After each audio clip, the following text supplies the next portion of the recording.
ఏ చాయ్ చటుకునా తాగరా భాయ్ ఈ చాయ్ ఇది పేపర్ కప్ కదా, దీన్ని పేపర్ తో ప్రిపేర్ చేస్తారు. దీనిలో వేడివేడి టీ పోసినప్పుడు ఇది నానిపోవాలి కదా, నానకుండా ఎలా ఉందేంటి చూడు. అరే రే రే పెద్ద సమస్య వచ్చి పడిందే.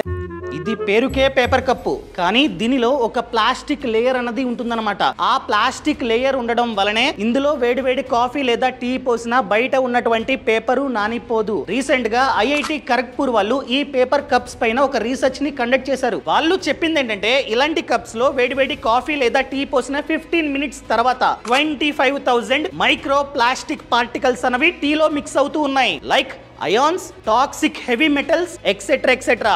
ఇలాంటి మైక్రో ప్లాస్టిక్ పార్టికల్స్ మిక్స్ అయిన టీని తాగడం వలన మనకి హార్ట్ అటాక్స్, అదే విధంగా బీపీ రావడానికి ఛాన్స్ ఉంది. చాలా మందికి ఈ కారణం చేతే వచ్చిందనమాట. అవునా? ఈ సమాచారాన్ని ఇలాంటి కప్స్ లో టీ తాగుతున్న ప్రతి ఒక్కరికి షేర్ చేయండి.